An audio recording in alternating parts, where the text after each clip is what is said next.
ሀገራት የአየር ንብረት ለውጥን ለመቆጣጠር ለአደጋ ጊዜ ምላሽና አያያዝ ከግብርና ጋር የተያያዙ ጥናትና ምርምሮችን ለመስራትና ሌሎች ዘርፈ ብዙ የመሰረተ ልማት ተግባራትን ለማከናወን እንዲያስችላቸው የመሬት ምልከታ ሳተላይቶችን ጥቅም ላይ ያውላሉ። ኢትዮጵያም ከዘርፉ ማግኘት የሚገባትን ጥቅም ለማግኘት ከስፔስ ቴክኖሎጂ ጋር የመተዋወቋ ማረጋገጫ የሆነችውን ETRSS-1 የተሰኘችውን የመሬት ምልከታ ሳተላይት በ2012 ዓ.ም ታህሳስ ወር ላይ ወደ ህዋ መላኳ ይታወሳል። 72 ኪሎ ግራም የምትመዝነውና ከቻይና ጋር በመተባበር ከቤጂንግ 400 ኪሎ ሜትር ርቀት ላይ ከሚገኘው ታይዶዋ ከተባለ የማምጠቂያ ጣቢያ ወደ ህዋ የተላከችው እቺ ሳተላይት ለግብርና፣ ለደን፣ ለአየር ንብረት ጥበቃ፣ ለተፈጥሮ ሀብት ጥናትና መረጃ ለመሰብሰብ በሚል ነበር ወደ ህዋ የተላከችው። በተመሳሳይ በ2012 ዓ.ም ከመጀመሪያዋ ሳተላይት በምስል ጥራቷ በእጅጉ የተሻለች መሆኗ የተነገረላት ኢቲስማርት RSS የተባለች ሳተላይትም ኢትዮጵያ ወደ ህዋ ልካለች። ሁለቱ ሳተላይቶችም አንድ ላይ ሲጣመሩ የተሻለ የመሬት ምልከታ አገልግሎት ማግኘት እንደሚቻልም መገለጹ አይዘነጋም። የመጀመሪያዋ ሳተላይት በ3 ዓመት ተኩል፣ ሁለተኛዋ ደግሞ በ1 ዓመት የህዋ ቆይታቸው የሰበሰቡት መረጃ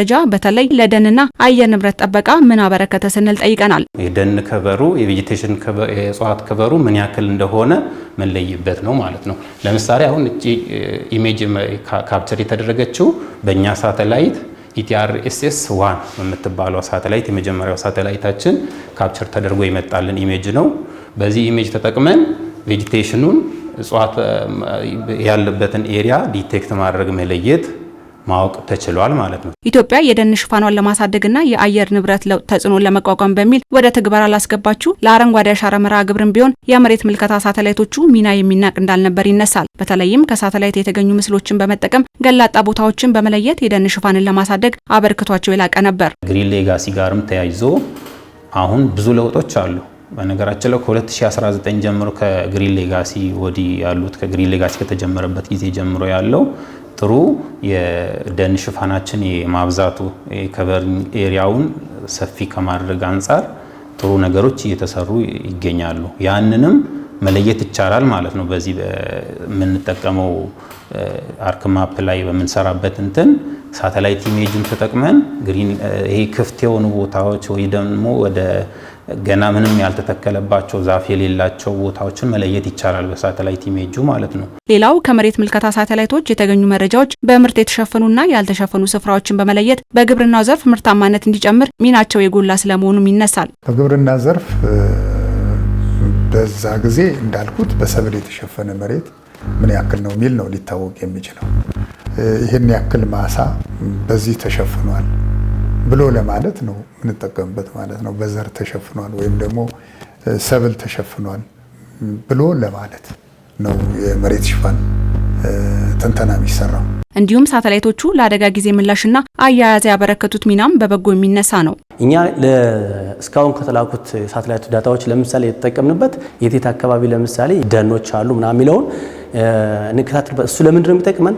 ለምሳሌ የመሬት መንሸራተትን ብንወስድ ለምሳሌ አንዱን የመሬት መንሸራተት ውስጥ አንዱ የሚያስፈልገው አንዱ ዳታ NDVI የምንለው ነው። ወይም የቴት አካባቢ ደን፣ ዛፍና ሌሎች ቁጥቋጦ መሳይ ነገሮች ያስፈልጋሉ። ለምን የምሳሌ የሚዘንበው ዝናብ የሆነ ዛፍ ላይ ካረፈና ባዶ መሬት ላይ ካረፈ እኩል አይደለም ለላንድስላይድ የሚያመጣው ለፍለዲንግም ለጎርፍም እንደዛ ነው። ለሌሎችም ተፈጥሯዊ እንትኖችን ለመከታተል አንዱ የት አካባቢ የመሬቱ የለበሰውን የደን ሽፋን ሁሉ የምናይበት በዛ ነው። እሱ በቀጥታ የሚሆን በተዘዋዋሪ ለእነዚህ አይነት አደጋ ለሚፈጠሩት አስተዋጽኦ ስላለው ማለት ነው። ከሁለቱ የመሬት ምልከታ ሳተላይቶች ልምድ በማካበትም ETRSS-2 የሚል ስያሜ የተሰጣት ሶስተኛ ሳተላይት ለምቶ በሚቀጥለው ዓመት ወደ ህዋ ለመላክ በቅርቡ የውል ስምምነት ሰነድ መፈረሙን ያገኘነው መረጃ ያሳያል። ይቺ ሳተላይትም በሁለቱ የመሬት ምልከታ ሳተላይቶች የታየውን ውስንነቶች የምትቀርፍና የአገልግሎት ጊዜዋም 5 ዓመት እንደሚሆን የታወቀው። ለምሳሌ መጀመሪያዋ እንዳልኩት 3 ዓመት ጊዜ ነው ገደብ የነበራት። 3 ዓመት ተኩል ቆይታ ነው ፌዝ አውት ያደረገችው። ይሄ ደግሞ እስከ 5 ዓመት የመቆየት እድል ያለው ነው። ከቀደሙት የመሬት ምልከታ ሳተላይቶች የተገኙ እውቀቶችን በመቀመር ከዚህኛው ተጨማሪ እውቀቶች ይገኛል ተብሏል። በተጨማሪም የግብርና ዘርፉን በተሻለ እንደሚያግዝና ምርታማነትን እንደሚያሳድግም ታምኖበታል። የቀጣዩ ሳተላይት ላውንች በዋነኝነት ባለሙያ የማፍራት ስራ ይሰራል ብለን ነው የምናስበው። ከዚህ በፊት የነበሩት ሁለቱ ላይ የተገኙ እውቀቶች አሉ። ይሄ ላይ ደግሞ በሰፊው ተጨማሪ እውቀቶችን እናገኝበታለን ብለን እናስባለን። ከዛ በኋላ ደግሞ ሳተላይቱም ላውንች ከተደረገ በኋላ ያው የተሻለ ስፔሲፊኬሽን ወይም የተሻለ አቅም ያለው ማገልገል የሚችል ሳተላይት ነው። በበለጠ በጉልህ የሚሰጠውንም ጥቅም እንመለከታለን ብለን ተስፋ እናደርጋለን። የግብርና ዘርፉን እንዲሰፋ ያደርገዋል። ሊሚትድ የነበረው በትንሽ ኤሪያ የሚሰራውን ግብርና በሰፊው በብዙ መረጃ በተደገፈ መልኩ ማከናወን እንዲቻል ያደርጋል። ከዛ ባሻገር ደግሞ ኤፊሸንሲውን ይጨምርልናል ማለት ነው። ስለዚህ የሚኖረውን ምርታማነት መጨመርና ማሳደግ ይቻላል። ኢቲአርኤስኤስ 2 ሳተላይት የሰብል የደንና የውሃ ክትትልና ቁጥጥር ማዕከላት እንዲሁም የጎርፍ የመሬት መንሸራተትና የተፈጥሮ አደጋ ስጋት መከላከል ማዕከላት ውሳኔ ሰጭነትና ለፖሊሲ ቀረጻ ድጋፍ ለመስጠት ወቅታዊ መረጃ ትሰጣለች ተብሎም ተስፋ ተጥሎባታል።